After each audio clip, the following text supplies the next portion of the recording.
बता देना मेरा कितना फेस आ रहा है।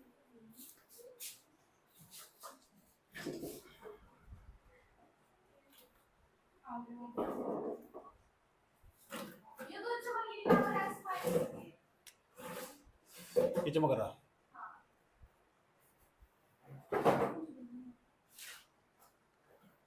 तो कहाँ तक पढ़ लेते हम, सुन लो कहाँ तक, अब ध्यान तो समझना अच्छे तरीके से। हमने कहा कि भारत की ना स्थिति बहुत खराब। कैसे? एक्स का मतलब क्या बताया था? निर्यात। निर्यात है, निर्यात, निर्यात सही है ना? इसे क्या बताया था? आयात नहीं, आयात। इस तरह बता, अगर फिर आयात तो इतना बोल रहा मेरे सामने, फिर मुझे कुछ और आया था। निर्यात माइनस आयात क्या हो जाएगा? हो जाएगा क्या? है ही निगेटिव। हो जाएगा क्या मतलब होगा? है ही निगेटिव। यही भारत की सबसे बड़ी समस्या। मैंने कहा यही, इस चीज को हम देख कर अंदाजा लगा सकते हैं। एक तो 1971 को छोड़ दो, 1971, 1972 को छोड़ दो, आज तक भारत का कभी भी आयात निर्यात आयात का जो अंतर होगा वो कभी भी पॉजिटिव नहीं रहा।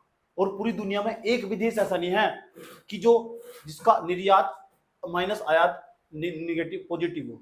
एक देश को छोड़कर, नाम चाइना। कई बार डिस्कस कर, पूरी दुनिया चाइना की गुलाम।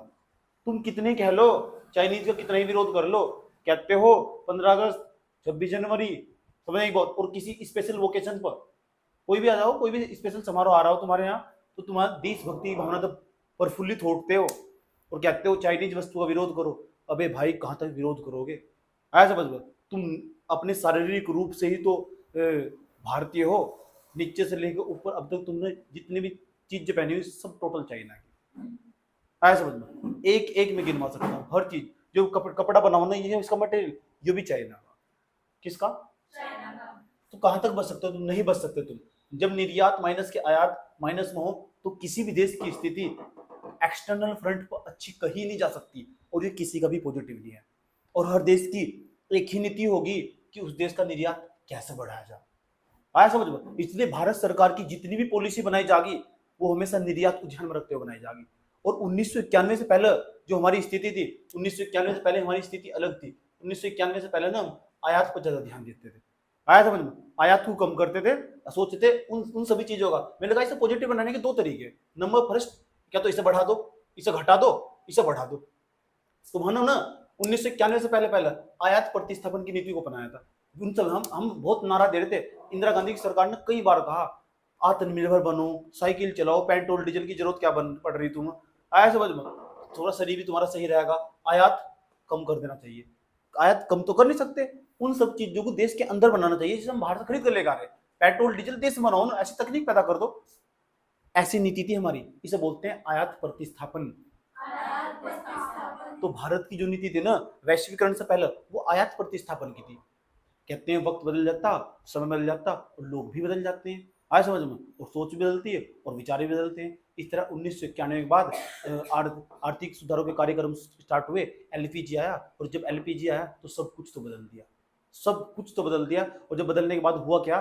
जब रिफॉर्म हुआ तो बहुत बड़े स्तर पर रिफॉर्म हुआ, और रिफॉर्म जैसा हुआ तो क्या हुआ, हमारी जो नीति थी ना, मनमोहन सिंह, मैंने बताया था तुम, और पीवी नरसिम्हा राव, ये देश के दो ऐसे ना महान कलाकार कहोगे तुम।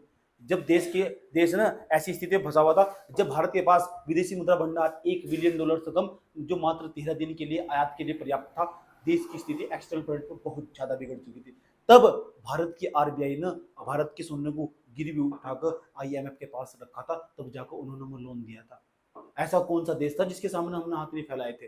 तब हमने आर्थिक सुधारों के कार्यक्रम स्टार्ट किए थे। तब हमारे यहाँ ना हमने उसी नीति के तहत हमने निर्यात को प्रोत्साहन देना स्टार्ट किया।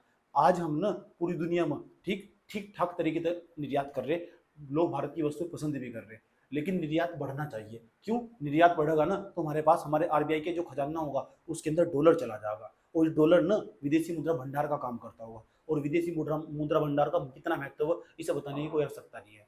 इस पर जबरदस्त तरीके से पिछली वाली कक्षाओं में जबरदस्त तरीके से बहस हुई। विदेशी मुद्रा भंडार कितना बेहतर होगा किस देश के लिए, और विदेशी मुद्रा भंडार का इस्तेमाल चाइना किस तरीके से कर रहा है ये भी तुम जानते हो। आज चाइना का विदेशी मुद्रा भंडार भारत का तो 640 बिलियन के आर पार हो रखा, लेकिन चाइना का विदेशी मुद्रा भंडार 4,000 बिलियन डॉलर को क्रॉस कर चुका, जो एक बहुत बड़ी समस्या आया समझ में। चाइना आज भी न उसने अपने विदेशी मुद्रा भंडार का विस्तारवादी नीति को प्रमोट करने के लिए कर रहा। उसने पाकिस्तान को हमसे पहले लोन दे रखा, अब श्रीलंका को हमसे पहले लोन दे रखा है, डॉलर के रूप में जो देगा लोन, युआन कर अपने यहाँ की युआन करेंसी में थोड़ा देगा लोन। आया समझ में। इस चाइना ना अपनी विस्तारवादी नीति का प्रयोग, अपनी विस्तारवादी नीति को प्रोत्साहित करने हेतु विदेशी मुद्रा भंडार का इस्तेमाल कर रहा है। तो फोरेक्स का बहुत फायदा हो।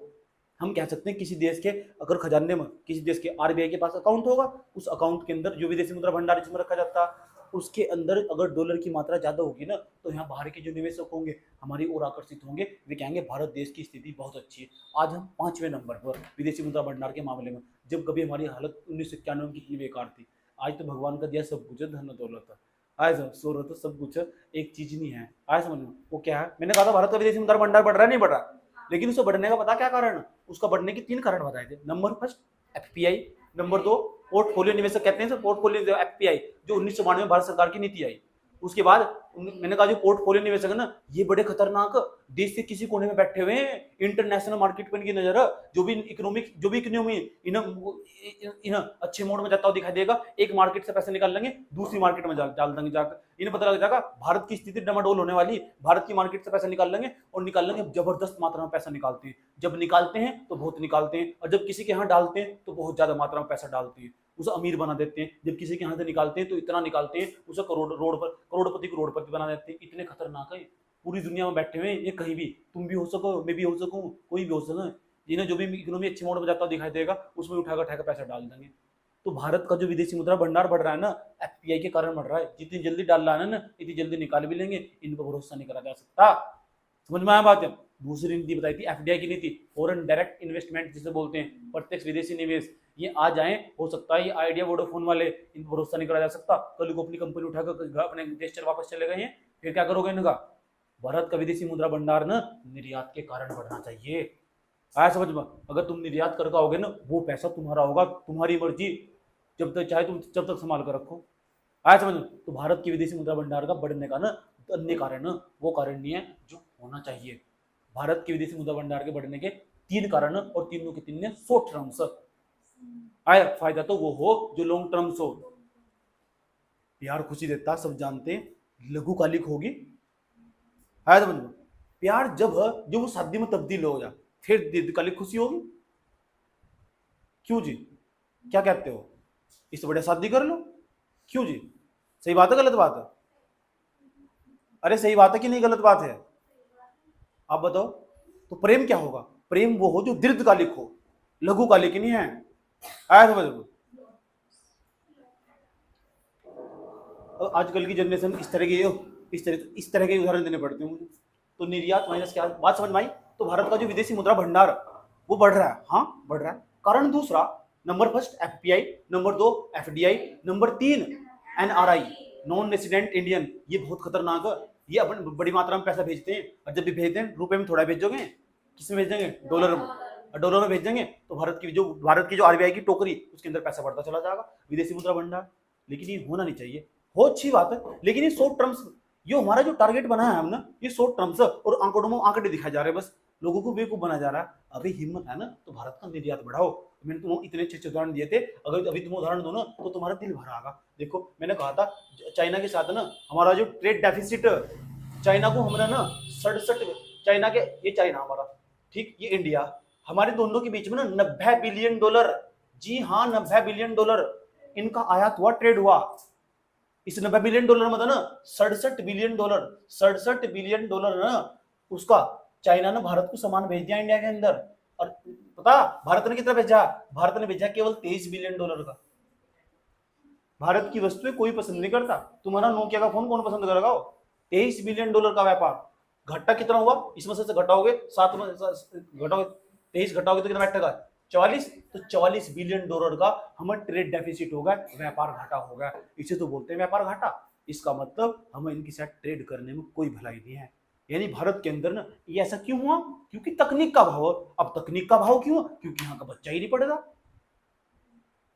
तकनीक तो स्टूडेंट पैदा करते हैं ना, है। और तकनीक पैदा करने वाला इंसान तो बेबी की मोह माया में फंस गया, माया जाल में फंस चुका ना। कौन से जाल में? मायाजाल, इसलिए तो कहते हैं यहाँ ना अनुसंधान पर रिसर्च, ये अनुसंधान रिसर्च इसे बढ़ावा दिया जाना चाहिए। शिक्षण शिक्षा व्यवस्था में कमी है नहीं, 6 क्लास तक फाउंडेशन सुधरना चाहिए। स्टार्टिंग से जो नॉलेज देने स्टार्ट कर दो, तुझे इस क्षेत्र में जाना, तुझे इस क्षेत्र में जाना, तुझे इस क्षेत्र में जाना, समझ में आई बात। तो इसकी जड़ें कहीं ना कहीं इकोनॉमिक की शिक्षा व्यवस्था से जुड़ी हुई, ऐसे सब्जेक्ट को जोड़कर पढ़ना होगा। समझ, जहाँ कभी अलग करके नहीं पढ़ सकते। इतना बताओ, समझ में आया नहीं आया? ठीक, पता लगा कि नहीं आया? इतनी इतनी अच्छी हालत है चाइना की। चाइना का सामान पूरी दुनिया में फैला हुआ, आया समझ में? मैं जितने में इंस्टॉलमेंट ये यूज कर रहा हूँ ना इलेक्ट्रॉनिक्स उपकरण, टोटल चाइना का। आया समझ में? तुम्हारे घर में जो मोबाइल फोन है ना, इतना तो तुम्हारा भारतीय सामान कुछ भी नहीं होगा जितना टोटल चाइना का पड़ा हुआ।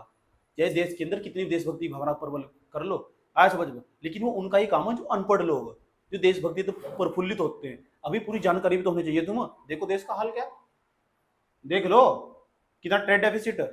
और चाइना का एक ही कहना, तुम चाहकर भी हमारे से सामान खरीदना बंद नहीं कर सकते, नीचे चले के ऊपर तक बर्बाद कर देगा तुम।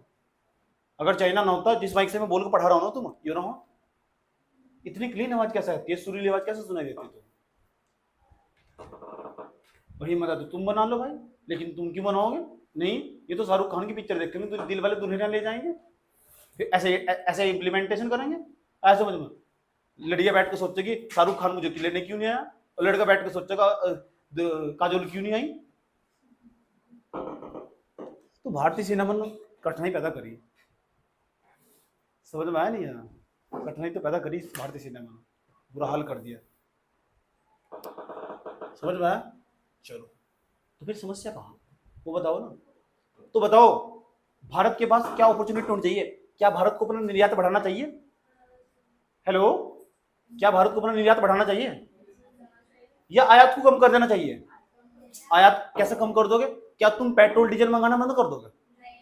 अगर पेट्रोल डीजल मंगाना बंद कर दिया ना, अगले दिन स्ट्राइक हो जाएगी, अगले दिन हड़ताल हो जाएगी। आया समझ में? कैसी सरकार है, क्या कर रही हो सरकार तुम तो पेट्रोल डीजल नहीं मंगाया जा रहा। अभी कुछ दिन पहले देखा था क्या स्टेटमेंट कर दिया था, उसके बाद क्या हुआ था? राष्ट्रीय मीडिया के सामने आके महंगी ईरान देशों जो खाड़ी के देश थे उन पर कमेंट करता था मुस्लिम कंट्री, और मुस्लिम कंट्री में तो तेल पैदा करती है, उन्होंने सप्लाई बंद कर दी, राष्ट्रीय मीडिया पर माफी मांगी, प्रवक्ता और मांगनी पड़ी, कठिनाई पैदा होती है देश में। इसका संबंध कहीं ना कहीं राजनीति से भी होगा। निर्यात और क्या होगा? आयात। अगर निर्यात, तो बताओ क्या करना चाहिए? इसे प्लस बनाने के 2 तरीके। नंबर फर्स्ट, एक तो आयात बढ़ा दो। आयात उन सभी चीजों को ना देश के अंदर बनाना चाहिए जिसे हम भारतीय लेकर खरीदकार है, इस पर ध्यान दिया जाने की आवश्यकता वर्तमान समय में नीति होनी चाहिए। वर्तमान समय में आयात प्रतिस्थापन करना चाहिए, उन सभी चीजों को देश के अंदर बनाओ। अभी कौन सी चीजें भी बात करूंगा, 3 बहुत बड़ी चीजें। दूसरे नंबर पर हम अपने निर्यात को प्रोत्साहन करना चाहिए। जितनी भी गवर्नमेंट इंडियन गवर्नमेंट की पॉलिसी घूमने वाली ना, सारी की सारी निर्यात को प्रोत्साहन करने वाली। मेरी दादी सुंदर अचार बनाया करती थी, अगर उसने इंटरनेशनल राष्ट्रीय स्तर पर उसका नेशनलाइजेशन होता, राष्ट्रीयकरण होता मेरी दादी के अचार का, तो अंतरराष्ट्रीय स्तर पर उसका मैं एक्सपोर्ट करता। आज अंतरराष्ट्रीय स्तर पर डॉलर लाता का, मैं आरबीआई को देता और अपने पैसे रखता। आया समझ? ऐसी भारत के अंदर महीना कोने कोने में महिलाएं बसी हुई जिनके हाथ का स्वाद है ना पूरी दुनिया में फेमस है। आया समझ में? कहा जाता है भारतीय महिलाओं की जो खाना बनाती है ना पूरी दुनिया में कहीं नहीं बनता, इनका खाना यहाँ बजाओ और थाली वहां भेजो ना अमेरिका में। कुछ ऐसा होना चाहिए तो भारत का निर्यात प्रमोट करा जा सके। बजा दो बस, इस तरह कर दो।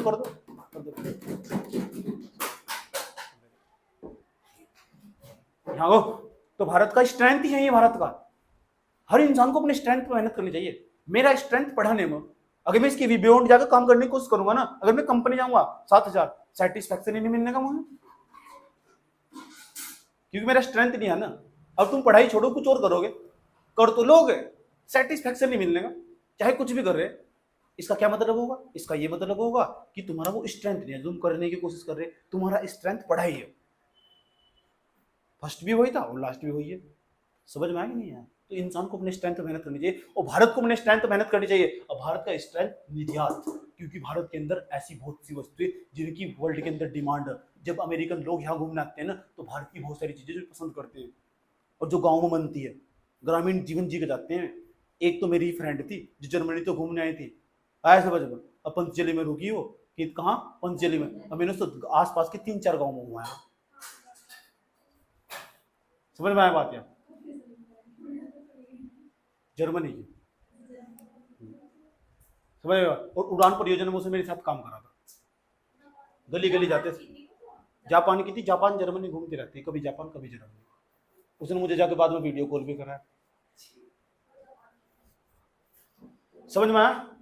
ठीक। उन्होंने कह रही तुम्हारा गाँव हमको बहुत पसंद आया। मैंने कहा यहाँ रहने की कोई जरूरत नहीं है। ठीक, आगे चलो। बात समझ में आया? मैंने कहा तुम सबसे अच्छा क्या लगा? कहने लगी भारतीय महिलाओं के हाथ का खाना। ठीक। और मैं ना उस अपनी दादी के हाथ की बनी हुई रोटियां खिलाया करता था, मतलब अपने हाथ नहीं, उसे दे दिया करता था, खुद खा लो ऐसे।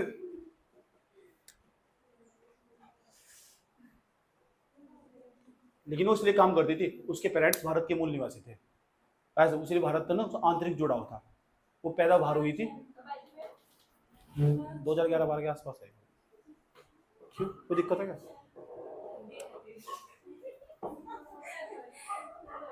निर्यात, चुप हो जाओ। निर्यात माइनस के आयात कैसा हो जाएगा? पॉजिटिव हो जाएगा अगर तुम निर्यात को प्रोत्साहित करोगे तो आज की जो भारत सरकार की नीति होगी ना, वह निर्यात प्रोत्साहन की नीति होनी चाहिए। आया समझ? तुम कुछ भी पढ़ रहे हो ना, बस ये देखना इसे इस प्रोडक्ट को यहां से निकालना चाह, और बाहर राष्ट्रीय स्तर होते हुए अंतरराष्ट्रीय स्तर पर इसकी डिमांड होनी चाहिए। तभी तो हम भारत की वस्तुएं बाहर बेचेंगे, तभी तो भारत के आरबीआई के पास डॉलर आएगा, उसका खजाना विदेशी मुद्रा भंडार बढ़ जाएगा। आया समझ? तभी तो भारत की स्थिति एक्सटर्नल फ्रंट पर बहुत अच्छी कही जाएगी। ये सुन लो। इसका मतलब निर्यात पर ध्यान देने की आवश्यकता। तो आजकल भारत सरकार की नीतियां ना, जितनी भी हम करंट अफेयर पढ़ते हैं, तो एक नीति चलाई जा रही है 2021 में आए, निर्यात प्रोत्साहन नीति 2021। तो क्या लेकर आ रहा है? ये तो है निर्यात प्रोत्साहन क्यों बढ़ा रहे हैं? क्योंकि स्थिति डमांड हो रहा है ना, आज तक 1951 से लेकर भाई साहब आज तक, ऐसा आज तक, कब तक? आज तक कभी निर्यात को प्रमोशन, हेलो मैडम, नहीं कर पाए। 71-72 को छोड़ दो। अभी आप सोचते होंगे ऐसा क्यों होगा, वो बात, वो एक हरित क्रांति की बात बतानी, मुझे बात बता दो। चलो, इतना तो बुरा हाल था हमारा, इतना बुरा हमारा हाल था। आज भी हमारे ना स्थिति बहुत अच्छी नहीं है, बहुत अच्छी नहीं है हमारी स्थिति, बहुत डमाडोल है। और यहाँ सरकार को ध्यान देने की आवश्यकता। निर्यात को ऐसी कोई बात नहीं है कि उन सब चीजों को अब जो आयात को कम कर देना चाहिए। कुछ लोग कहते हैं कि आयात को कम कर देना चाहिए। हाँ देखो, ध्यान से सुनना ना, आयात को कम कर सकते हैं ना, लेकिन हर चीज को ना तुम भारतीय अर्थव्यवस्था के संदर्भ में देखना। क्या भारत के अंदर उन सभी चीजों को कम करा जा सकता? मैं 3 चीजें बता रहा हूं तुम, जिनकी भारत के अंदर ना जबरदस्त मात्रा में डिमांड है, और भारत की जो अर्थव्यवस्था ना उसकी कमर तोड़ कर रख दिया। और कहा जाता नहीं तीनों चीजें महंगी ना, तो सब कुछ महंगा भारत में। 3 चीजें तुम्हें बताने जा रहा हूं मैं, उनका तुम आयात कभी भी कम नहीं कर सकते। लेकिन हाँ, दूसरे देश को तुम दूसरे देश में कहने लगे निर्यात माइनस आयात ये को पॉजिटिव हो सका। एक तरीका, इसे कम कर दो, इसे बढ़ा दो। दूसरा तरीका क्या है? इसे बढ़ा दो, इस पर कोई प्रभाव नहीं पड़ना चाहिए। तो भारत के अंदर क्या होगा? भारत के अंदर उन सब चीजों का आयात हम कम नहीं कर सकते, बिल्कुल भी कम नहीं कर सकते, जिनकी भारत के अंदर जबरदस्त मात्रा में डिमांड है। 3 चीजें नाम लिखने जा रहा हूं। ठीक, देखना चाहते हो कि 3 चीजें कौन कौन सी है जिनको हम निर्यात नहीं कम कर सकते, आयात नहीं कम कर सकते, और जिन्होंने भारतीय अर्थव्यवस्था की कमर तोड़कर रख दी। आया समझ? इन्हें भारतीय अर्थव्यवस्था की रीढ़ की हड्डी कहा जाता। अगर ये ना अगर ये देश के अंदर ना हो ना, पूरा देश रुक जाने वाला। नाम लिखने जा रहा हूँ बोर्ड को, और तीनों पर जबरदस्त तरीके से बहस होगी भी। ठीक, और खुल के बहस होगी। नंबर फर्स्ट, हम किस किस का आयात कभी भी कम नहीं कर सकते हैं। नंबर फर्स्ट, कच्चा तेल, कोयला, क्या कच्चा तेल। और दूसरे नंबर पर तो कच्चा तेल हुआ, कच्चा तेल। अब कच्चे तेल में सब आ जाएगा, पेट्रोल, डीजल, बहुत सारे ऑयल आ गए इसमें। ठीक, कच्चा तेल। दूसरे नंबर पर कोयला, ये भी हम भारत नहीं खाते खरीदे। तीसरे नंबर पर हमारा गोल्ड।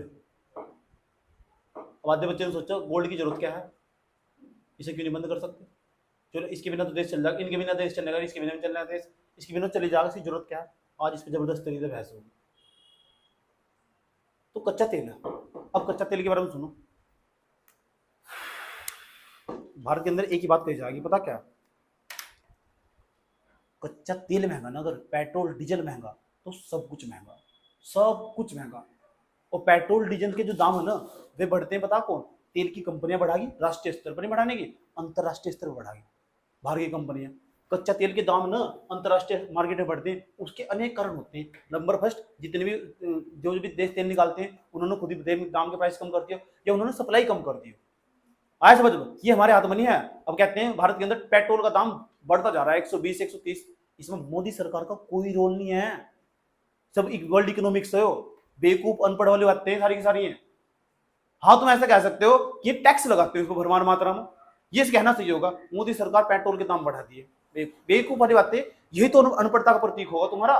भाई तो तुम छात्र हो, फिर इकोनॉमिक्स के छात्र नहीं है तुम। ऐसे लगो, ऐसे पता कैसे लगते हो, ऐसे लगो तुम अनपढ़ ठेठ गवारो कहीं के, और तुम चौराहे पे खड़े हो और जग क्षेत्र हो बैठ कर। मोदी सरकार के तो हाथ में नहीं है, ये तो वर्ल्ड इकोनॉमिक्स है। आया समझ? बताओ किसी चीज की अगर सप्लाई कम होगी तो डिमांड बढ़ जाएगी, और डिमांड बढ़ जाएगी तो महंगी हो जाएगी। तो वो अंतरराष्ट्रीय कारक प्रभाव पड़ते हैं उनके। सभी देशों ने मिलकर तेल का दाम बढ़ा दिया हो तो उसमें मोदी सरकार का कौन सा रोल होगा? ऊपर से दाम बढ़ने देते हैं, दाम बढ़ते चले आ रहे हैं। आया समझ में? इसका कोई रोल नहीं है इसमें। लेकिन हाँ, ये सरकार टैक्स कम कर सकती है। क्या कर सकती है? टैक्स कम करने की नहीं, क्योंकि भारत सरकार की आय का स्रोत। आया समझ में? बताओ मैं 10th 12th के बदले पढ़ाना बच्चों बंद कर दूंगा? वो तो मेरी इनकम का, आय का बहुत बड़ा स्रोत है समझ? उसी की बेस पर तो उनका ही तो शोषण करके मैं जबरदस्त मात्रा में ऐसा आराम की जिंदगी जीता हूँ। आया समझ में? ठीक, सकारात्मक शोषण। ठीक तो कच्चा तेल बताओ, जो कच्चा तेल है, लेकिन मैंने सुना, जब तुम साइंस पढ़ोगे ना, मैंने सुना तो बताओ कच्चा तेल मंगाना बंद कर सकते? नहीं कर सकते ना। लेकिन मैंने सुना क्योंकि कच्चे तेल के बिना तो देश रुक जाएगा। पेट्रोल डीजल अगर मंगाना बंद कर दिया मैंने आयात कम नहीं कर सकते, बंद नहीं कर सकते, और कम भी नहीं कर सकते। आया समझ? यूं थोड़ा, ये 5 ट्रेन जहां चल रही थी 4 ट्रेन चलाओगे। आया समझ में? तुम्हारे घर में 10 गाड़ियां तो 10 की 10, मैं तो सोच रहा 2 गाड़ी और ले लूं। इसका मतलब यहाँ कोई स्कोप नहीं है, कच्चा तेल नो स्कोप। लेकिन मैंने एक बात और सुनी कि भारत सरकार ना बायोफ्यूल पर ध्यान दे रही है। आया समझ? ठीक, जैव ईंधन पर ध्यान दे रही, और नवीकरणीय ऊर्जा के स्रोत की ओर बढ़ रही, सौर ऊर्जा पर ध्यान दे रही।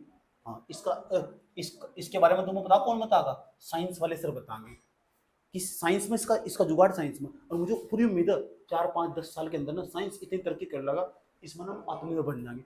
और यहाँ ध्यान देने कर सकता भारत सरकार को। और ये तो पढ़ते हो तुम, पेट्रोल डीजल इसे कैसे कम करा जा सकता। इन्होंने तो भारतीय अर्थव्यवस्था कमर तोड़ कर रख दी। जब तुम इलेक्ट्रिकल व्हीकल लेकर आए, क्यों लेकर आए इलेक्ट्रिकल व्हीकल? ये तो लेकर आए है। हाँ, उसमें सब अभी देख लो, उसका लिंक यहाँ तक कोई ले, इलेक्ट्रिकल व्हीकल लेकर आए तो पेट्रोल डीजल कम हो जाएगा। अच्छा, पेट्रोल डीजल कम हो जाएगा, कुछ तो बेनिफिट होगा, अधिकांश थोड़ा सा हिस्सा तो बचने वाला ही होगा।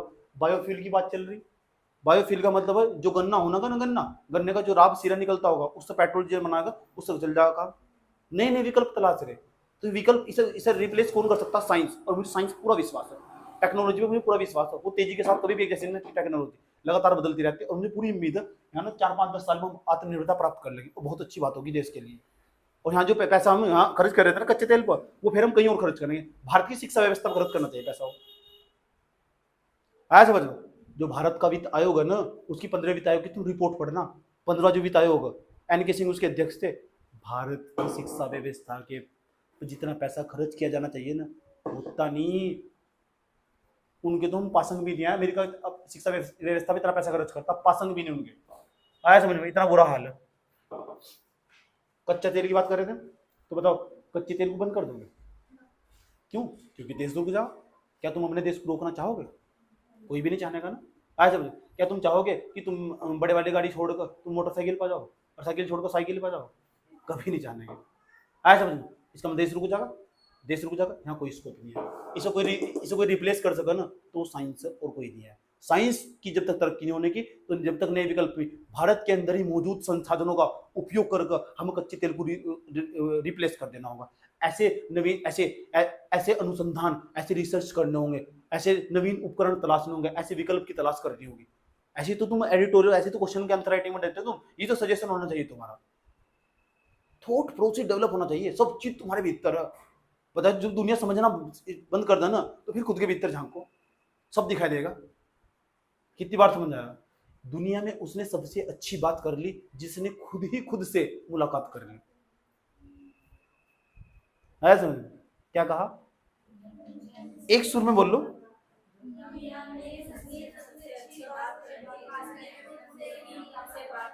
हाँ, सबसे बेस्ट दुनिया का।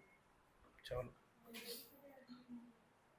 बात समझ में आई? तो बताओ यहाँ कोई स्कोप है क्या कच्चे तेल का आयात हम बंद कर सकते हैं? नहीं ना। कोयला, भारत में कोयले के बारे में एक बात कही जा रही, पता क्या बात कही जा रही? आज भी 2/3 जो बिजली बनती है हमारे यहाँ से, लगभग 60% जो बिजली बनती है उसमें कोयला कंट्रीब्यूट करता। भारत के अंदर जितनी बिजली बन रही है ना, उसका निर्माण कोयले से हो रहा है। और भारत में जानने का हैरानी होगी, भारत के अंदर जो झारखंड के अंदर कोयला पाया जाता है, उसके अंदर जो खदान हो वो बिटुमिनस प्रकार का कोयला पाया जाता, और जो वो कोयला चाहिए ना वो एंथ्रेसाइट प्रकार का कोयला हो, एंथ्रेसाइट प्रकार का कोयला। यानी भारत के अंदर वो कोयला ही नहीं मिलता जिससे बिजली बनती होगी। और जो बिटुमिनस प्रकार का कोयला हो ना, जो भारत के अंदर मौजूद है, वो अधिक मात्रा में पोल्यूशन उत्पन्न करे। और जो एंथ्रेसाइट है ना, वो एनर्जी भी कम देता, भारत वाला कोयला इतनी एनर्जी भी नहीं देता। तो हम ना एंथ्रेसाइट प्रकार का कोयला आयात करते हैं। कहां से? ऑस्ट्रेलिया से। आया समझ में? दूसरे देशों तो आयात करके लेकर आते, एक देश से नहीं लेकर आते। हमारी अच्छी नीति, हो सकता है हमारे देश के साथ विवाद हो जाए, हम कहीं सारे देशों के साथ समझौते किए हुए और सबसे कोयला मंगाते हैं। क्यों? क्योंकि भारत के अंदर ना आज भी 60% जो बिजली बनती है वो कोयले से बनती है। आया समझ में? यहाँ कोई स्कोप है क्या? आया समझ में? बताओ कोई स्कोप है क्या? बताओ कोयले का आयात तुम कम कर दोगे 60%। क्या तुम चाहोगे कि तुम्हारे घर में लाइट नहीं आनी चाहिए? आज आनी चाहिए कि तुम तो चाहते हो एक भी घंटा नहीं भागनी चाहिए। इसका मतलब यहाँ कोई स्कोप नहीं है, यहाँ कोई स्कोप नहीं है। भारत के अंदर इतनी सारी ट्रेनें चल रही, भारत के पास दुनिया में ना दूसरे नंबर का चाइना के बाद दूसरे नंबर का सबसे बड़ा ट्रेन का नेटवर्क हमारे पास मौजूद है, ट्रेन का नेटवर्क। और अधिकांश ट्रेनें बिजली से चल रही, और वो बिजली ना 60%, उसमें बिजली को बनाने में 60% कोयले का योगदान है। तो यहाँ कोई स्कोप नहीं है, चाह कभी बंद नहीं कर सकते। हाँ, हो सकता है कोयले की जगह हम दूसरा प्रोडक्ट इस्तेमाल कर दे, शायद साइंस ऐसी तरक्की कर लो, क्योंकि मुझे साइंस पर पूरा विश्वास है। सोनू भैया और साइंस कभी गलत नहीं होते। ऐसे बता, इतना बताओ समझ में आया नहीं? कोई दिक्कत? साइंस में मुझे पूरा पूर्ण विश्वास है। तो यहाँ कोई स्कोप नहीं है, इसे चाह कभी हम बंद नहीं कर सकते कुछ दिन के लिए। क्यों? क्योंकि देश रुक जाएगा। क्या तुम अपने देश को रोकना चाहते हो? ऐसे बदलो, इसका मतलब ये तो बहुत नुकसान पहुंचा रहे। अब बताओ कितना पैसा खर्च होता होगा कोयला लाने में? बहुत पैसा। कितना पैसा खर्च होता होगा पेट्रोल डीजल लाने में? बहुत जबरदस्त मात्रा में। हमारे जीडीपी का ना अधिकांश हिस्सा ही चला जाए। आज भी यहाँ काम करने की जरूरत है।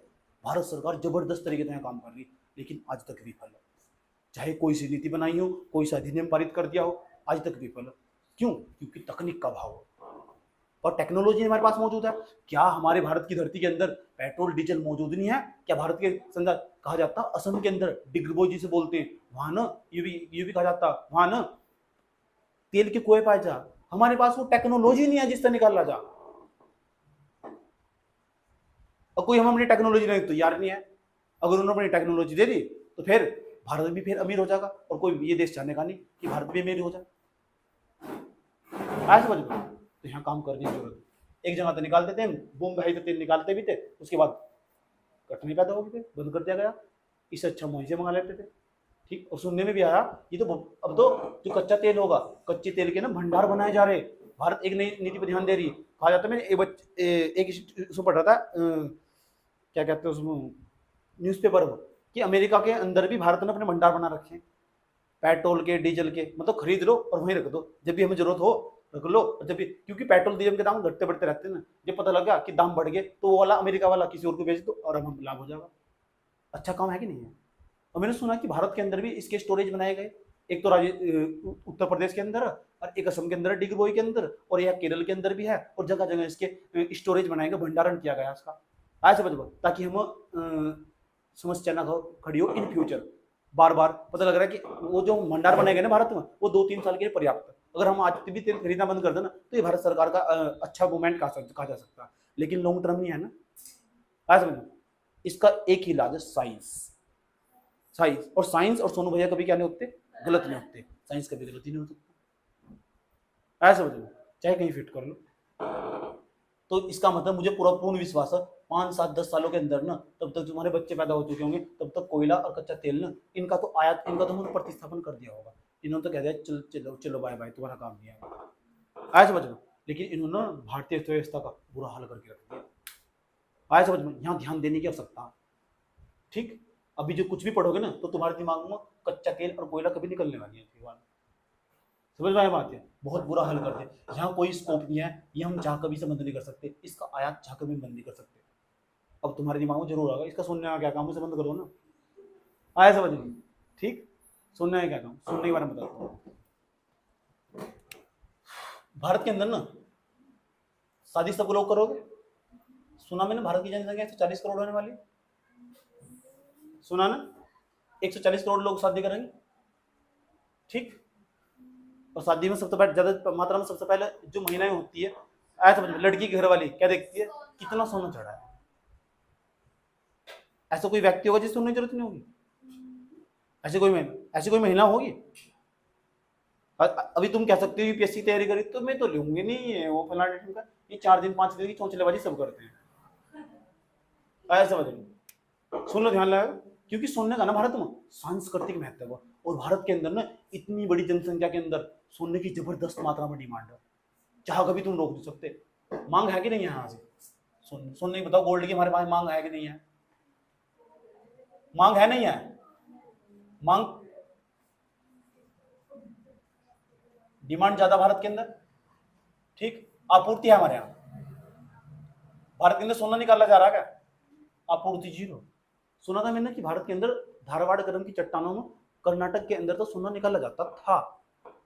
ऐसा समझो, सुना कि उनके पास जो टेक्नोलॉजी थी ना, जहां तो सोना निकल रहा था, निकालते निकालते और टेक्नोलॉजी भी खराब होगी, और जहां निकाल लेते वहां सोना भी खत्म होगा। ऐसा समझो, ठीक। ऐसा सुनने में आया कि जहां तो सोना निकाल रहे थे ना, वो टेक्नोलॉजी भी खराब हो चुकी, और जहां तक निकाल लेते ना उसका कॉस्ट भी महंगा पड़ा था, उन्होंने निकालना ही बंद कर दिया। कर्नाटक के अंदर था, कोलार की खान था। कहाँ था? कोलार की खान से सोना निकाल रहे थे, वो भी कर्नाटक के अंदर से, वो भी हमने निकालना बंद कर दिया। तो भारत के अंदर डिमांड तो बहुत अधिक मात्रा में है नहीं। और देखो स्पेशल समारोह आते हैं, आया समझ में, जिसमें सोने की गिफ्ट दी जाती है। समझ में ये बात है? सोने की गिफ्ट, चांदी की गिफ्ट, इस तरह करके दिए जाते नहीं जाते हैं? ये सुन लो, ठीक। अगर किसी महिला को सोना का गिफ्ट दे दिया ना, आया समझ, फुल्ली नहीं संभालेगी। समझ में ये बात है? 4-5 दिन तक ना, जब तो पड़ोस की 6-7 औरतों को बुलाकर दिखाने लगे, देखो मेरे हस्बैंड ने फलाना दिया है, ढिमका दिया है। आया समझ में? उसका रेट 20 लोग औरतों को बताया, तब तक आत्मसंतुष्टि नहीं मिलने की उसे, होगी नहीं होता। गाँव में विशेष तौर पर देखा जा, किसी महिला को उठा लो, कोई सी महिला को जानबूझ कर दिखागी, उस जो अगर अंगूठी होगी रिंग, उसे जानबूझ कर हाथ सामने रखेगी ताकि महिलाएं पूछ ले, इस तरह दी, इस तरह कर। तो भारत में सांस्कृतिक जुड़ाव सुनने का, भारत में ये बताना चाहता हूँ, सांस्कृतिक जुड़ाव सुनने का। ऐसा समझ, कुछ सोने का कोई मंगलसूत्र होगा तो अंदर नहीं रखने, उसे जानबूझ कर बाहर रखेगी, कितने का? ऐसा समझ।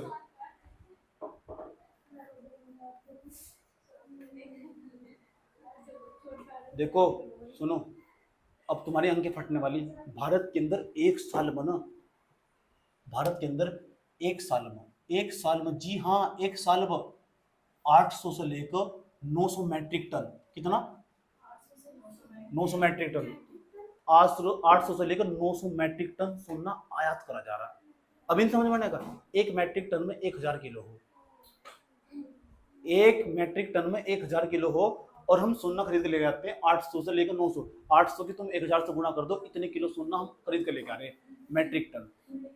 एक क्विंटल इतना लगभग 8, सुन लो ध्यान लगाएगा, 800 की गुना अगर तुम 1000 से करोगे तो कितना आगा, इतने किलो सोना खरीद के लेके आते हैं एक साल में, भारत में जरूरत पड़ती है। 800 से लेकर 900 मैट्रिक टन, इसके बीच में सोना आयात करा जा रहा है। इतनी भारत के अंदर सोने की डिमांड, इतनी भारत के अंदर सोने की डिमांड, आया समझ में? ठीक, क्या बताओ, इतनी बात बताओ, समझ में ही नहीं है। अब तुम्हारे दिमाग पर प्रश्न आता होगा, इसकी जरूरत क्या? चलो इसकी तो मान लिया, कच्चे तेल के बिना देश चलने का नहीं। मैडम ये तो समझ में आया कि कच्चे तेल के बिना देश चलने का नहीं, कोयले के बिना देश चलने का नहीं। ये नहीं समझ में आ रहा कि सोने के बिना देश क्यों नहीं चल सकता। इन दोनों को तो हमने चला मान लिया, और इनका भी हम विकल्प खोज ही लेंगे कभी ना कभी। तो सोने के बिना देश क्यों नहीं चल सकता? तुम्हारे दिमाग पर प्रश्न आना चाहिए कि भारत के लोगों के अंदर देशभक्ति भावना नहीं आ गया? आया समझ में? प्रश्न आना चाहिए नहीं आना चाहिए? अब भारत के लोगों को जानकारी भी तो नहीं है ना, ये तो बात है। दूसरा सुनो, तो तुम्हारे दिमाग में प्रश्न आना चाहिए कि भारत सरकार को ना सोने के आयात को प्रतिबंध लगा देना चाहिए। इतना सारा पैसा हम वहां यूज कर रहे हैं तो कहीं और यूज करना चाहिए। अमेरिका के अंदर सबसे ज्यादा सोना खरीद कर लेकर आते हैं, लेकिन तुम्हें जानकार हैरानी होगी कि भारत के अंदर सुनने ध्यान लगाकर, जो गोल्ड इंडस्ट्री भारत के अंदर क्या है, गोल्ड इंडस्ट्री, मतलब जहां सोने का ना आभूषण बनाए जाते हैं, गहने बनाए जाते हैं, मंगलसूत्र बना जाता, रिंग बनाई जाती है। आज जब तुम्हारी सगाई होगी तुम्हारे हाथ में रिंग पहनाई जाएगी, आया समझ में, बाहरों फूल बरसाओ मेरा महबूब आया है, और कुछ दिनों बाद सब्जी लाया है, आया समझ में, ठीक। तो समझ जाओ तुम, रिंग होगी नहीं उसके हाथ में, इस वाले हाथ, इस वाली अंगूठी पर जा रही है, इस वाली में, इस वाली में, कोई सी में, मैडम चुप हो जाओ। तो ये बताओ तुम्हारे दिमाग पर्सन आना चाहिए कि हम गोल्ड का आयात कम क्यों नहीं कर सकते, गोल्ड को बंद, सरकार को प्रतिबंध क्यों लगाती है सरकार, यहाँ जो पैसा लगा रहे शिक्षा व्यवस्था पर लगाओ, जरूरत क्या है इसकी। अब मुझे एक बात बताओ, जो तुम्हारे यहाँ शादी होगी क्या तुम मंगलसूत्र नहीं चाहिए होगा तुम्हें, आज तुम्हें सोने की बालियां नहीं चाहिए होगी, ये सुनो अभी ना, अभी के हिसाब से ना सोचो, जब तो तुम्हें इकोनॉमिक्स नहीं पता थी उससे पहले के हिसाब से सोचो, 2 घंटे तो पहले, आया समझ में आया नहीं, ये ड्रामेबाजी बंद करो, चाहिए था नहीं चाहिए था, ठीक है।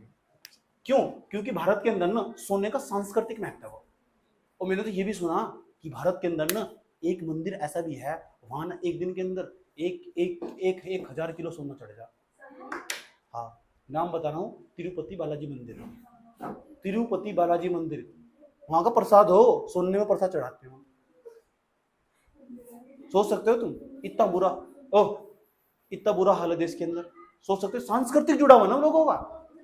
अब बताओ हम सोने का आयात कम कर देंगे, इतना तो पता लग गया तुम्हें कि सोने का आयात कभी कम नहीं हो सकता, ना भारत सरकार प्रतिबंध लगा सकती, अगर कर भी दिया ना तो लोग इससे अपने धर्म से जुड़ेंगे और सोचेंगे सरकार को आरोप लगा देंगे कि सरकार धर्मनिरपेक्षता का पालन नहीं कर रही, या सरकार ना पंथ निरपेक्षता का पालन नहीं कर रही, और ये वगैरह वगैरह वगैरह वगैरह। तो बताओ सुन लो, वो नहीं तुम चाइना के अंदर, नहीं तो नाक बंद कर देता तुम्हारे, समझ में, डेमोक्रेटिक कंट्री हो ना, तो गोल्ड है ना, गोल्ड इंडस्ट्री के अंदर ना हजारों वर्कर काम करते हैं, हजारों वर्कर, अगर गोल्ड हमने गोल्ड, और यहाँ कितना कितना कितना सोना चाहिए, 800 से लेकर 900 मैट्रिक टन, और एक मैट्रिक टन ना, एक मैट्रिक टन 1000 किलो के बराबर हो। और ये जो बनाते हैं ना, क्या बनाते हैं, मंगलसूत्र बनाते हैं, अंगूठियां बनाते हैं, बहुत सारे आभूषण बनाते हैं, तैयार करते हैं, बाली बनाते हैं वगैरह वगैरह, पता नहीं क्या क्या जो बनाते होंगे, ऐसा समझो, लौंग वगैरह जो नाक में लगाते हैं वो बनाते हैं, गुलाब भी, हाँ जो भी कुछ बनाते हैं, बनाते कि नहीं बनाते। और एक बात तुम्हें पता चाहिए, भारत के सुनार ना, अच्छा कुछ तो आभूषण हम बना लेते हैं अपने देश में, उनकी डिमांड है बहुत ज्यादा, और वे जो आभूषण है ना, उन आभूषण को हम बनाकर दूसरे देशों को भी भेजते हैं, और बहुत अधिक मात्रा में पैसा कमाते हैं, बहुत अधिक मात्रा में, और बहुत सारे लोगों को रोजगार मिलता, एक तो हजारों लाखों लोग बेरोजगार हो जाएंगे, इसे चाकबंद नहीं कर सकते हैं। दूसरा, भारत के अंदर सांस्कृतिक जुड़ाव। तीसरा, पूरी दुनिया के अंदर जो हमारा सोने से पैसा आ रहा, हमें बेनिफिट हो रहा, वो भी बंद हो जाएगा। इसका मतलब यहाँ भी कोई स्कोप नहीं है, यहाँ भी कोई स्कोप। लेकिन ये तो बताओ, स्कोप तो है ही नहीं। चलो हो सकता है 800 से लेकर 900 मैट्रिक टन है, इतना सारा सोना खरीद कर लेकर आ रहे, ये भारत के अंदर ही मिल जाता तो मजा ना जाता, समझ में आया। तो भारत से जब ये सोना खरीद कर लाता होगा, भारत का डॉलर नहीं जाता होगा, यस और नो? तो बताओ, भारत का डॉलर जाता होगा नहीं जाता होगा? तो ये कुछ ऐसा होना चाहिए, तो ये 800-900 मैट्रिक टन जो सोना यो ना यही देश के अंदर से मिल जाए, कितनी अच्छी बात होगी। भारत का ना जो डॉलर वो भारत की आरबीआई की टोकरी में रहेगा, भारत का विदेशी मुद्रा भंडार बढ़ा रहेगा। जो पहले थे हम आयात करते करते हम थक चुके, कच्चा तेल और पेट्रोल ने कमर तोड़ कर रख दी, ऊपर तो सोना भी 800-900 मैट्रिक टन। कुछ ऐसा होना चाहिए, सरकार को ऐसी योजना चलनी चाहिए जो 800-900 मैट्रिक टन है ना, ये सोना देश के अंदर ही मिल जाए कहीं। तो क्या सरकार ने ऐसा कुछ करागा? अब बता रहा हूँ सरकार ने क्या करा। सरकार जो भी योजना बनागी ना, जबरदस्त तरीके से बनागी। अब भारतीय महिलाओं की बात करता हूँ। भारतीय महिला ना अगर इकोनॉमिक समझने वाली होती, तो अगर भारतीय महिला इकोनॉमिक समझने वाली होती, तो देखो क्या भारतीय महिलाओं के पास ना, उनके घरों में इतना भी मुझे जानकारी, तुम्हारे सबके घरों में भारतीय महिलाओं के मुझे जानकारी 22,000 मैट्रिक टन सोना पड़ा हुआ। 22,000 मैट्रिक टन तुम्हारे सबके घरों में भारतीय महिलाओं के पास घरों में रखा हुआ। 22,000 मैट्रिक टन सोना मौजूद है मेरे पास आंकड़ा, और हम 800 से लेकर 900 मैट्रिक टन बना के लगाते हैं। यानी इसका मतलब अगर ये सोना निकाल कर हाँ गोल्ड इंडस्ट्री में सप्लाई कर दिया जाए, मैडम यो 22,000 टन 22,000 मैट्रिक टन जो सोना जो इसे यहाँ से हटाकर गोल्ड इंडस्ट्री में लाया जा, तो 25 साल तक हमें सोना खरीदने की जरूरत नहीं है। कितने साल तक? 20 से 25 साल तक हमें सोना खरीदने की जरूरत नहीं है। इतना सारा सोना भारतीय महिलाओं के पास पड़ा हुआ। अब सरकार को पता क्या करना चाहिए, भारतीय महिलाएं सुनो, अपना सोना हमें दे दो, दे देंगी। अब देखो सरकार क्या चाल खेलती है, सरकार क्या चाल खेलती है, सरकार देखो क्या चाल खेलती है। सरकार पता क्या कहती है, निवेश का सुनहरा मौका। अब सरकार देखो सरकार क्या चाल खेलती है, भारतीय महिलाओं के पास तो सरकार को ऐसी स्कीम बनानी चाहिए, भारतीय घरेलू महिलाओं के पास जो सोना पड़ा हुआ उस सोने को बाहर निकाला जा और बाहर निकालकर इस गोल्ड इंडस्ट्री में लाया जा और इन्हें दिलासा दे जा तुम्हारा पैसा डबल होना चाहिए। नहीं करा सरकार ने, 2 स्कीम की योजना बता रहा हूं तुम, वर्तमान में भी चल रही, आया समझ में। हाँ फाइनेंस बता रही, ठीक, सबका नाम लेने वाला हूं यहां से आज, आया समझ में। वही तो बता रहा हूं, अब तुम्हें समझ में आ रही है सारी योजनाएं कौन कौन सी किस तरह काम कर रही है। क्यों, तो मैंने कितनी बार कहा, current is nothing, current is the outcome of the past. Present की नीतियां जब समझोगे, जब पास्ट की नीतियां समझ में आएंगी। हो क्या रहा, आया समझ में। 22,000 मैट्रिक टन सोना, भारत सरकार की जबरदस्त तरीके से नजर है इस पर। अब तक ना भारत सरकार ने 2 स्कीम चलाई, पहली स्कीम की चर्चा करने जा रहा हूं, आया समझ में। लेकिन देखते हैं जो भारत सरकार ने यह स्कीम चलाई, क्या भारतीय महिलाओं के पास तो सोना निकालने में कामयाब हुई। ऐसे तो यूपीएससी तैयारी ऐसे तो हो, विश्लेषण करना पड़ा ना, समझ में नहीं आएगा, मजा आ रहा है तुम। क्या 22,000 मैट्रिक टन सोना, 25 साल तक सोना खरीदने की जरूरत नहीं है यार, हर साल में एक साल में 800 तो 900 मैट्रिक टन सोना खरीद लेगा रे, तुम्हें जरूरत क्या पड़ रही, आया समझ में। इस 22,000 मैट्रिक टन को सोने को ना गोल्ड इंडस्ट्री के अंदर लाया जाना चाहिए, 25 साल तक सोना खरीदने की जरूरत नहीं है। क्या सरकार ने ऐसी कोई योजना चलाई, क्या सरकार ने ऐसी कोई 2 योजनाएं, चल तो बहुत सारी, 2 बड़ी योजनाएं चर्चा करने जा रहा हूं। पहली योजना का नाम भी लिखने जा रहा हूं तुम, उसका नाम है gold monetize scheme, gold monetize scheme. सरकार क्या कहती है सुन लो, गोल्ड मोनेटाइज स्कीम, सरकार ना ऐसे तुम करी गोल्ड को ना मोनेटाइज कर देंगे। अच्छा मोनेटाइज करने का क्या मतलब, ये सब समझ लो कि मोनेटाइज करने का मतलब क्या हो। अच्छा क्या,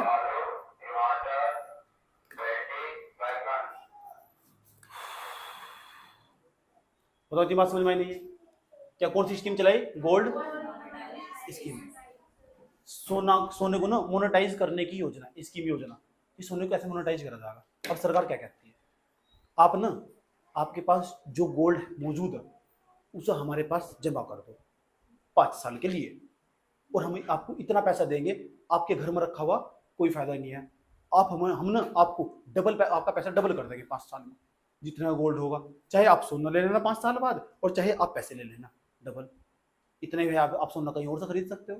ठीक, सरकार ने योजना चलाई गोल्ड मोनेटाइज स्कीम, चली 25-30 दिन चली है स्कीम, 2015 में चलाई, 15-16 के आसपास चलाई होगी, देख लेना। उसके बाद ना गोल्ड मोनेटाइज स्कीम, सरकार ने तमाम प्रकार के ऐड, अमिताभ बच्चन को बुलाया गया, आए समझ में। क्यों, सरकार ये तो कह नहीं सकती, सरकार ये थोड़ा ही कहेगी कि सरकार ऐसा थोड़ा ही कहेगी मेरे पास 800 से लेकर 900 मैट्रिक टन का सोना वो मैं बाहर तक खरीद कर लेकर आती हूँ प्लीज, और तुम्हारे पास 22,000 टन मैट्रिक सोना पड़ा हुआ और वो मेरे खाते में उठाकर पैसे डाल दो, ऐसे कहेगी सरकार। सरकार का तरीका कहने का, निवेश का सुनहरा मौका, एक बार आएंगे बार बार आएंगे, एक बार पैसे लगाएंगे डबल हो जाएंगे, कहती नहीं कहती है। भारत के लोग बड़े एग्रेसिव हो, आया समझ, सोचा अच्छा पैसा डबल, वही बाबू भैया वाली 20 दिन में पैसा डबल, ए बाबू बुआ, और 20 दिन में पैसा डबल, 20 दिन में पैसा डबल, ऐसे चाहिए। भारत के लोग बहुत सेंसिटिव हो ना, उन सोचा अच्छा यार सुनो। तो भारत सरकार ना गोल्ड मोनेटाइज स्कीम चलाई, लेकिन तुम्हें जानकर हैरानी होगी 1 साल के बाद ना इस स्कीम का स्कोप 0 हो चुका। क्यों, क्योंकि भारत के लोग बहुत ज्यादा संस्कृतिवाद घुसावारी के अंदर सोने को ना चाह कभी अपने से अलग नहीं कर सकती कोई भी महिला, आए समझ में। और गांव की महिलाओं को तो सब कुछ बेच देगी, अपने गहने ही नहीं बेचने की, आया समझ में। क्यों, लेकिन अगर वो इंडिया चाइना की होती तो सब कुछ बेच देती, आया समझ में, क्योंकि इकोनॉमिक्स में अपना योगदान देती। अब भारतीय महिलाओं को समझाना ना बहुत बड़ा काम, तुम्हारी तो बड़ी मुश्किल तो समझ में आ रहा है। अगर तुम्हारे पास कोई रिंग दी होगी फलाने जी की दी हुई, आया समझ में, बेच दोगी बेच दोगी क्या, तो क्यों नहीं बेचने की, मतलब तुम अपने आप लेके देखो ना, तुम तो यूपीएससी की तैयारी करने वाली हो, मान लो तो फलाने जी ने कोई रिंग दे रखी तो बेच दोगे तुम, क्यों नहीं बेचने की। सांस्कृतिक जुड़ाव। कौन सा जुड़ाव? ऐसा समझ, अगर अगर रिंग खो भी गई ना किसी की, अगर खो भी गई तो इसकी आत्मा निकल जाएगी, ऐसा लगेगा तोते वाली आत्मा इसके अंदर ही बची हुई थी।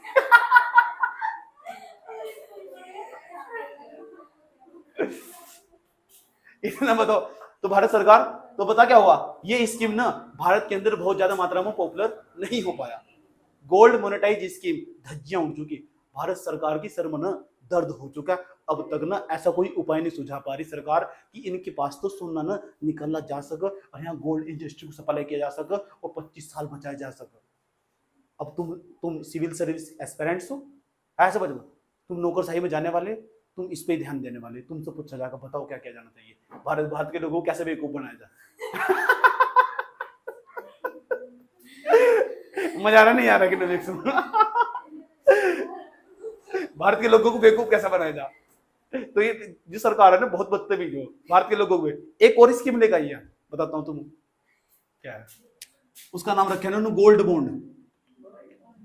गोल्ड बॉन्ड, अच्छा बॉन्ड जो हो ना, हिंदी में बॉन्ड ही कहेंगे सर। अच्छा बॉन्ड जो हो ना वो ऋण की प्रकृति का हो। जो गोल्ड बॉन्ड क्या हो, सुन लो ध्यान लाएगा। सरकार क्या कहती है, एक तो सरकार के पास घाटा, सरकार घाटे से जूझ रही, सरकार की कमाई कम हो खर्चा ज्यादा, जिसकी कमाई कम हो और खर्चा ज्यादा हो तो वो व्यक्ति घाटे में चला जाएगा। मैं हूं, मेरी कमाई तो 70,000 है और खर्चा मेरा 1 लाख रुपए का, तो घाटा कितने का हुआ, 30,000 रुपए। ये सरकार के पास, अब उस घाटे को पूरा करने खातिर में कहीं ना कहीं तो पैसे लेकर आऊंगा। तो भारत सरकार बहुत तेज है, तुम्हारी जेब से निकलवाने लगी, कहती है गोल्ड बॉन्ड, निवेश का सुनहरा मौका। अब बॉन्ड क्या हो, ऋण की प्रकृति का हो। जो बॉन्ड का मतलब है पता क्या हो, भारत सरकार ना एक पूरा सर्टिफिकेट देगी तुम्हें, और सर्टिफिकेट देगी ना, ये किसी कंपनी को बताया था तुम्हें, क्या बताता हूँ, मुथूट फाइनेंस वगैरह बहुत सारे, बजाज फाइनेंस होगा, होम क्रेडिट वाले होंगे, जो कहेंगे एक निवेश का सुनहरा मौका, गोल्ड बॉन्ड में निवेश करे, अपना पैसा डबल पाए 7 साल के भीतर, 10 साल के भीतर। इस तरह आपके पास कोई गोल्ड की चीज होगी तो गोल्ड की चीज यहाँ गिरवी रखते हैं आके। क्यों नहीं पता, गोल्ड की चीज देख, भारत सरकार का घाटा भी पूरा, एक तीर तो दो निशान ने, भारत सरकार का घाटा भी पूरा हो जाएगा और दूसरे नंबर पर जो गोल्ड ना आयात करना पड़ रहा है वो भी पूरा हो जाएगा। लेकिन तुम्हें जानकारी नहीं होगी, ये स्कीम भी फ्लॉप हुई भारत के अंदर, कोई खरीद ही नहीं पाया एक प्रकार का। भारत थोड़ा क्या कि भारत सरकार थोड़ा क्या कि तुम, मेरे पास बहुत सारा घाटा हो चुका है और मुझे पैसे की जरूरत है और आओ तुम मुझे मेरा गोल्ड जो बॉन्ड है खरीद कर रख लो। लेकिन तुम्हें बताऊं, भारत के अंदर ये तो थोड़ा थोड़ा बिका भी हो, ये तुम्हें कहीं भी मिल जाएगा, डाकघर पर जाकर तुम गोल्ड बॉन्ड, ये तो आज भी पड़ा हुआ आज समझ, गोल्ड मोनेटाइज स्कीम भी चल रही, तुम डाकघर पर इसकी लाइन लगी रहा है, वहीं से गोल्ड बॉन्ड में निवेश करना, निवेश करके तुम्हारा पैसा 10 साल में डबल हो जाएगा, 5 साल में डबल हो जाएगा, और वो बताएगा कि तुम्हारे पास जो गोल्ड रखा हुआ ना उसे खरीद लो, या जो गोल्ड है उसे यहाँ गिरवी रख दो, कोई दिक्कत नहीं, पैसे ले लेना या फिर गोल्ड ले लेना अपना, वो डबल हो जाएगा तुम्हारा इतने का ही। समझ में।